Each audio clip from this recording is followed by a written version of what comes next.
Bonjour et merci d'écouter Radio Nationale du Cambodge. Voici les titres de notre journal. Proclamation officielle du Conseil culturel asiatique à Siem Reap au Cambodge. Réunion annuelle du Forum parlementaire d'Asie-Pacifique. Vous êtes à l'écoute de Radio Nationale du Cambodge sur 105.70 FM et sur 918 AM.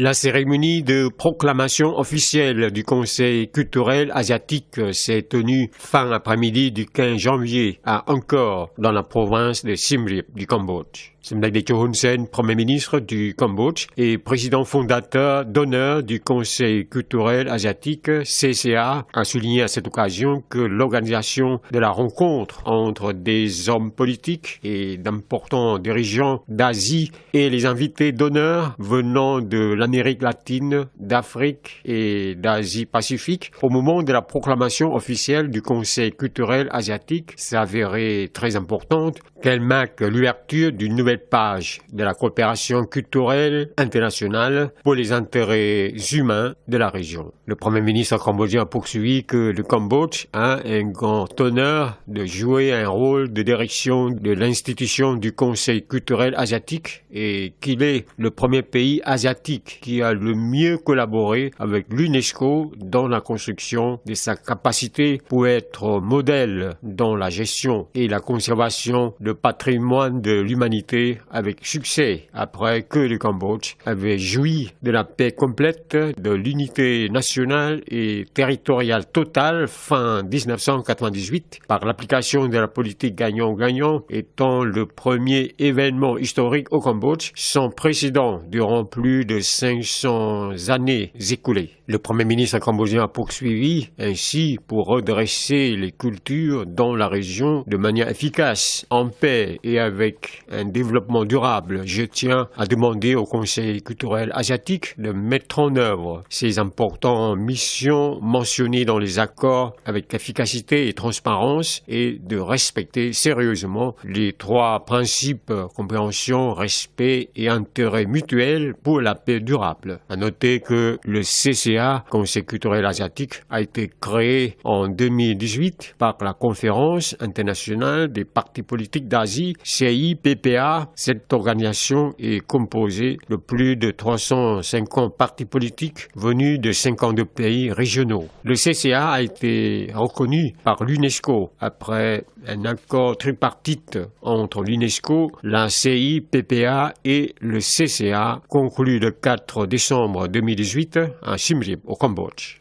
La réunion annuelle du Forum parlementaire d'Asie-Pacifique s'est ouverte le matin du 15 janvier à l'hôtel Soka Angkor de Siem Reap du Cambodge. Dans son discours prononcé lors de l'ouverture de la réunion, Samdech Techo Hun Sen, Premier ministre du Cambodge, a souligné « Le gouvernement royal et le peuple cambodgien ont vraiment un grand honneur d'être le pays hôte pour la première fois pour l'organisation de la réunion annuelle, 27e édition du Forum parlementaire d'Asie-Pacifique pour discuter ensemble de la situation politique, socio-économique, des problèmes mondiaux en vue d'améliorer les relations internationales et de la diplomatie parlementaire, en particulier la coopération économique et culturelle régionale pour réaliser la paix et le développement durable. » Après avoir remercié Sa Majesté le roi du Cambodge de sa préoccupation et son soutien au Sénat, à l'Assemblée nationale et aux efforts du gouvernement royal pour la cause de la paix, du développement national, du redressement de la vie, du bien-être et de l'harmonie de sa population, le Premier ministre cambodgien a fait noter qu'en ce temps-là, la région d'Asie-Pacifique est en train de faire face aux problèmes mondiaux, la guerre commerciale, la guerre des armements, les actes de terrorisme et le trafic illégal transfrontalier, le changement climatique, la catastrophe naturelle. Samdech Hun Sen a souligné que c'est pourquoi la réunion annuelle du FPAP, Forum parlementaire d'Asie-Pacifique, de cette fois-ci est vraiment très importante pour les pays de la région, y compris le Cambodge, pour renforcer le partenariat parlementaire d'Asie-Pacifique, s'avançant vers la réalisation de la paix, de la sécurité et du développement durable. Le Premier ministre cambodgien a poursuivi, profitant de cette occasion, je tiens à partager certaines recommandations à la réunion pour s'en servir de base à la réflexion et à la discussion. 1. Il faut ensemble s'occuper du rôle de l'organisation Organisations des Nations Unies, de l'ASEAN, des organisations non gouvernementales et du secteur privé, surtout des objectifs de développement durable, du changement climatique, de la sécurité alimentaire et de la réduction de la pauvreté soulevée par l'ONU. 2. Il faut ensemble faire valoir le respect des droits et de la dignité de l'homme comme l'ont stipulé des chartes et diverses conventions de l'ONU, en particulier la non-ingérence dans les affaires intérieures d'autrui, où il ne faut pas créer des actes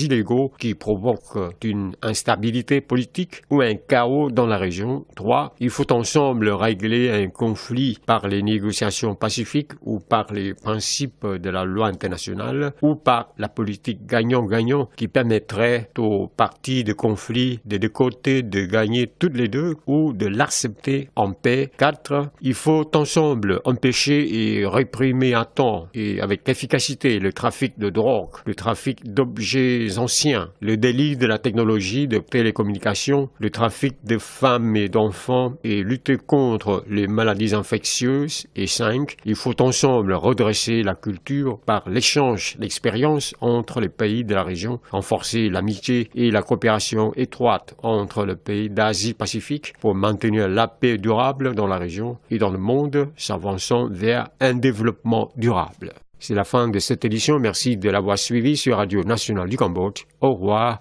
et bonne journée à tous.